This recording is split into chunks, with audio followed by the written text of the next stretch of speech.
না যায় সর্বঙ্গ তাহার পোড়ারে আমেরি ঘরে আলেক শহরে আল্লাহ রাসূল মিরাজ করে আমেরি ঘরে আলেক শহরে আল্লাহ রাসূল মিরাজ করে আমেরি ঘরে আলেক শহরে আল্লাহ রাসূল মিরাজ করে আমার ছাড়ো তোমার জিকির করো পাইলে পাইতে পারো খোদা রে আমার ছাড়ো তোমার জিকির করো পাইলে পাইতে পারো খোদা রে আমার ছাড়ো আমার বাড়ি আমার গাড়ি আমার টাকা আমার করি আমার আল্লাহর নবী বলে যে যত আমার করে সে দোজকের নিম্নে বসবাস করে আমার বলতে কিছুই নাই ছোটবেলায় রেডিওর মধ্যে গান শুনছিলাম আব্দুল আলিম গাইছে কি চোখ বুঝিলে দুনিয়ায় আন্ধার হায় রে চোখ বুঝিলে দুনিয়ায় আন্ধার কিসের বাড়ি ঘর রে মন্ত কিসের বাড়ি ঘর রে মন্ত কিসের সংসার চোখ বুঝিলে দুনিয়ায় আন্ধার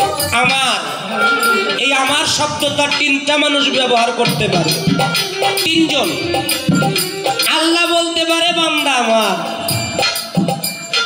আমার রসুল বলতে পারে উম্মত আমার একজন মুর্শিদ বলতে পারে ভক্ত আমার আর কেউ আমার বলে দাবি করা সমীচীন না তাই বললেন আমার ছাড়ো তোমার জিকির করো পাইলে পাইতে পারো খোদা রে ওই গুরু রূপে নয়ন দিয়াছে যেই জন গুরু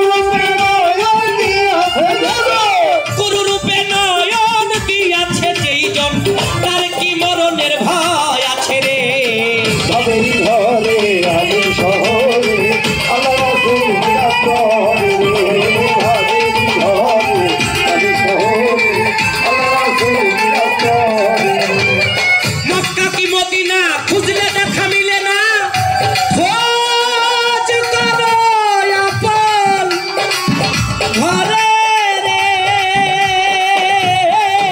ওই মক্কা কি মদিনা খুঁজলে দেখা মিলে না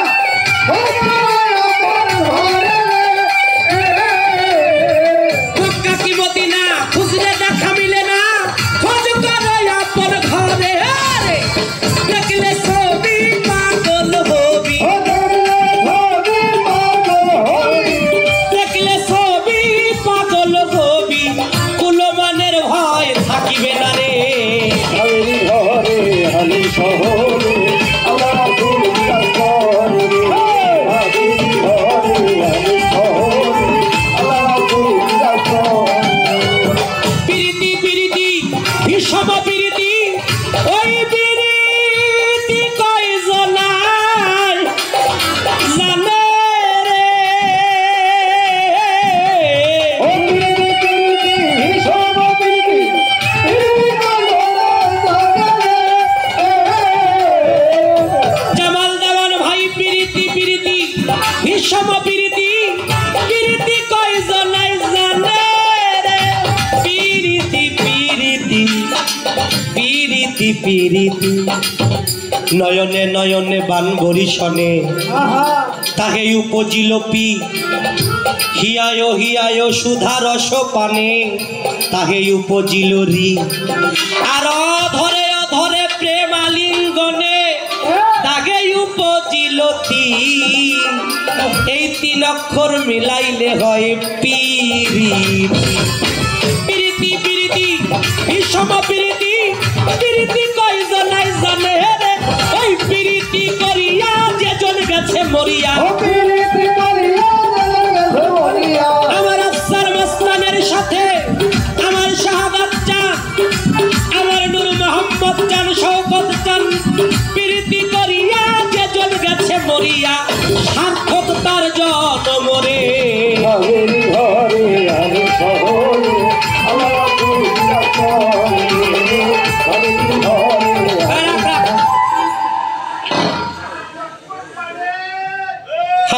হক মৌলা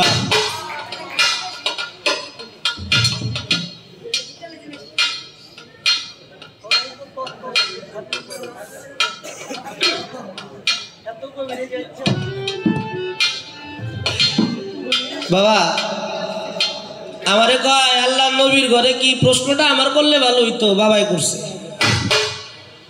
নবীর ভিতরে কি আল্লাহ ছিল না? বাবা মেরাজ আরবিতে বলা হয়েছে ইসরা। ইসরা শব্দের অর্থ হলো মেরাজ। তিন ভাবে লেখা যায়, মেরাজ, মিরাজ, মেহরাজ। তিনটা শব্দের অর্থই তিনটা। মিরাজ শব্দের অর্থ হলো সিঁড়ি বাই সিঁড়ি ঊর্ধ্ব পথে ধাপিত হওয়া। মিরাজ শব্দের অর্থ হলো ঊর্ধ্ব পথে গমন করা। আর মেহরাজ শব্দের অর্থ হলো আপন দেহের মধ্যেই ভ্রমণ করা। এখন আপনি চিন্তা করেন যে নিজের ঘরে মেরাজ হয় কিনা। এখনো মেরাজ হয়। মেরাজ শব্দের অর্থ হলো দেখা দেখি, নাকি? মেরাজ হইল ভাবের ভুবন, গুপ্ত ব্যক্ত হয় আলাপন। সেই ভাবের ভুবনের মেরাজটা যদি কেউ না বুঝে, তাহলে দয়াল নবীর ওই আসমানই খুঁজবো। দয়াল নবীর আসমানে খুঁজবো। যা আছে ব্রহ্মাণ্ডে তার চাইতে অধিক আছে মানব ভাণ্ডে। মাওলা আলী মুশকিল কুশা বলেছেন, মান আরাফা নাফসাহু ফাকাত আরাফা রাব্বাহু। যদি নিজে নফসকে চিনতে পারো, রবকে চিনতে পারবা। শ্রীকৃষ্ণ মহাপ্রভু সনাতন ধর্মের মধ্যে বলেছে আত্মানাং বিদ্ধি। যদি নিজ আত্মাকে চিনতে পারো, পরমাত্মাকে চিনতে পারবা। সক্রেটিস একজন দার্শনিক, তিনি বলেছেন নো দাই সেলফ, ইংলিশ ভাষায়। যদি নিজেকে চিনতে পারো, পরমেশ্বরকে চিনতে পারবা। গৌতম বুদ্ধ তিনি বলেছেন নিজ পরিচয় যদি পাওয়া যায়, ঈশ্বর তার কাছে বেশি দূরে নয়। এর জন্যই তো নিজেকে চিনতে হবে। আর মুর্শিদ কি? মুর্শিদ হলো এর ফানি আয়না, বর্জকের আয়না। ওই আয়নার মধ্যে তাকাইলেই নিজেকেই দেখা যায়। আর আত্মদর্শী শুদ্ধ হবার জন্য কয়া হনা আমার বাবা, আমি কিন্তু বুড়া হই নাই,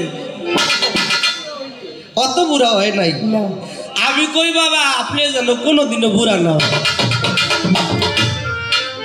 আর আমরা বুলা ভাই নয়ে গেছি, বুইরা বুইরা যাই, গুইরা খাইতেছি নইরা সুইরা। তাই বাবা নিজের ঘরের মধ্যেই নিজের মধ্যেই মেরাজ হয়েছে। তিন ভাগেই মেরাজের ভাবার্থ আমি বলার চেষ্টা করলাম। আর একটা হচ্ছে যেই মুর্শিদ সেই তো রাসূল। এখন এই যে মুর্শিদ যে কোরআনে, এটার প্রমাণ কি? অসংখ্য প্রমাণ আছে, তার মধ্যে আমি একটা প্রমাণ দিব।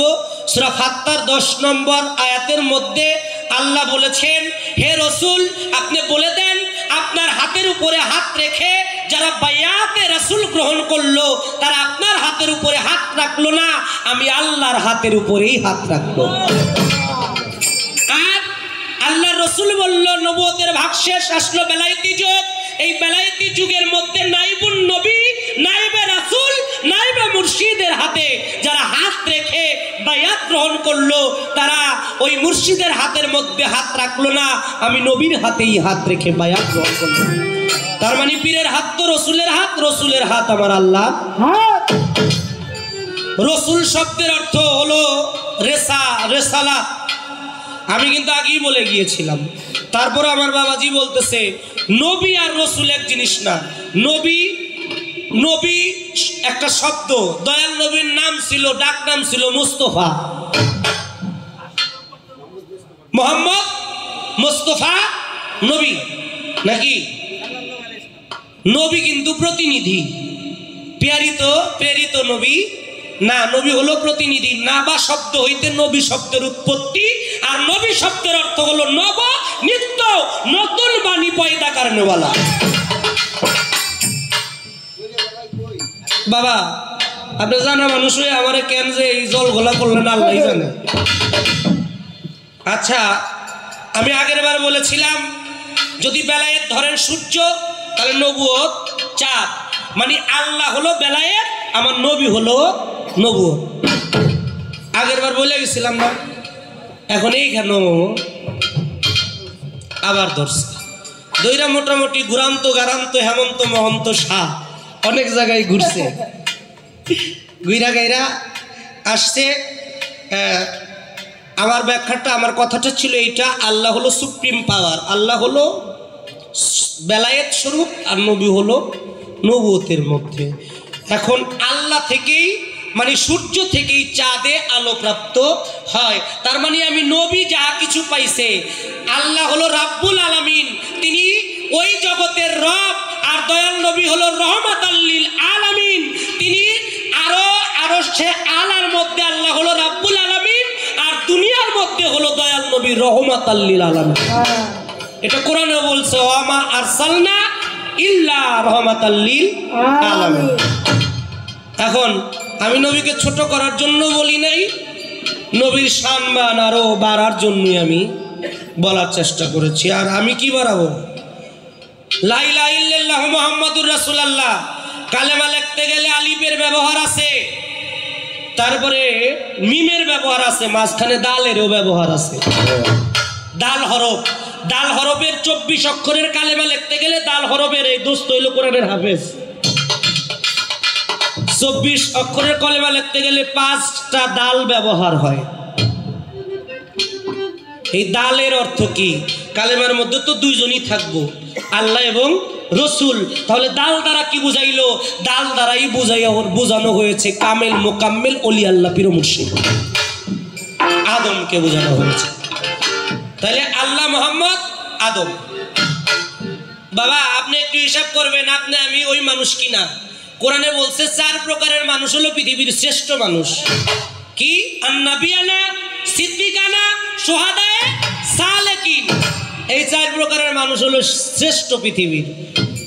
নবীরা হলো পৃথিবীর শ্রেষ্ঠ মানুষ। আর নবীদের প্রতি ঈমান এনেছিল যারা, বিশ্বাস করেছিল যারা, ঈমানদাররাও পৃথিবীর শ্রেষ্ঠ মানুষ। শুহাদায়ে, যারা আল্লাহর রাস্তায় শহীদ হয়ে গেল, তারাও শ্রেষ্ঠ মানুষ। আর হলো সালেকিন, সালেকিন শব্দের অর্থ হলো ওলি আল্লাহ পীর মুর্শিদ, তারা শ্রেষ্ঠ মানুষ।